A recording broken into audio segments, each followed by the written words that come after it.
Aminata Touré. Bonjour. Vous êtes donc désormais députée non inscrite à l'Assemblée. Alors concrètement, quand il s'agira de voter des lois, est-ce que vous serez dans la majorité ou dans l'opposition ? C'est tout le sens d'être non inscrit. C'est d'être député du peuple, comme on dit, et tout dépendra de la nature de la loi, des remarques qu'on fera, est-ce qu'elles sont prises en compte. Avec cette décision, le groupe parlementaire Benno Bokk Yakaar perd sa courte majorité absolue de 83 députés. Donc la coalition que vous avez défendue pendant toute la campagne pour les législatives se retrouve fragilisée. Est-ce que ce n'est pas une trahison, comme le disent certains responsables du parti présidentiel ? La trahison, elle serait plutôt de l'autre côté, parce que l'engagement militant, à mon avis, doit être prédominant sur la préférence familiale, ce qui a été le cas. Si les principes qui nous mettent ensemble, si tout ça est effacé, autant que chacun retrouve sa liberté. Ce poste à la présidence de l'Assemblée, il vous avait été promis, vous aviez un accord ferme avec le chef de l'État ? Bien sûr, je l'ai expliqué, c'est très clair. Et puis maintenant, on peut comprendre mieux, en fait, ce qui s'est passé à la lumière des projets d'amnistie de M. Karim Wade. Et de Khalifa Sall.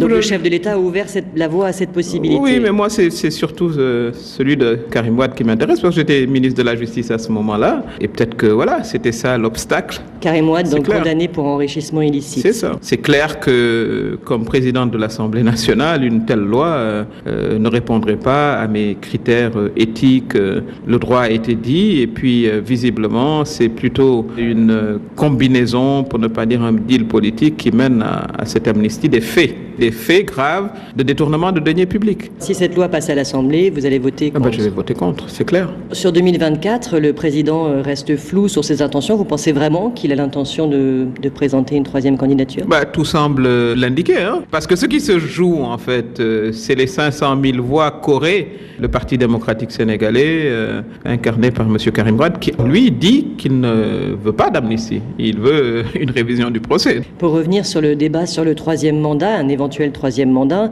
certains vous reprochent de ne pas avoir relancé ce débat pendant toute la campagne pour les législatives, avant d'être écarté du poste de président de l'Assemblée. Qu'est-ce que vous répondez ? Je n'ai pas cessé de dire que la question du troisième mandat était derrière moi. Et le président Macky Sall disait qu'il allait se prononcer juste après les élections, d'ailleurs. Pour moi, c'était évident qu'il n'y avait aucune raison pour qu'il dise « je vais me présenter ». Il l'a dit sur toutes les télévisions africaines, mondiales, et puis c'est juste pas possible. Ce qui n'a pas été accepté il y a 10 ans, lorsque le président Abdoulaye Wade a voulu faire un troisième mandat, il est allé aux élections, il a eu 35% au premier tour. Je crois que ce serait pire pour le président Macky Sall. Et puis, il y a des risques de stabilité sur le Sénégal. Il n'a pas le droit, le président Macky Sall. Il a fait du très bon travail, ceci dit en passant. Je ne me renierai jamais par rapport à son bilan que j'ai défendu partout.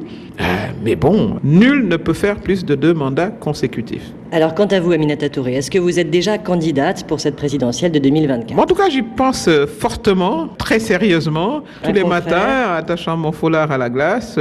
C'est un journaliste qui me le disait, je peux lui confirmer. Je vais aller à la rencontre des Sénégalais, je vais m'organiser, je vais collecter le parrainage. Et vous allez créer votre propre parti ?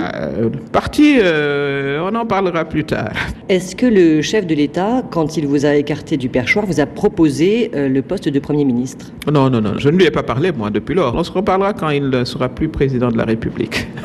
Bien sûr, certains se disent, si le président Macky Sall n'est plus là, j'aurais plus mon poste. Mais c'est ainsi la vie. On n'est pas une monarchie. Et le président de la République, qui est le président de l'Union africaine, doit donner le bon exemple en disant, je respecte la Constitution. Donc moi, mon parcours en tant que président de la République s'arrêtera en février 2024.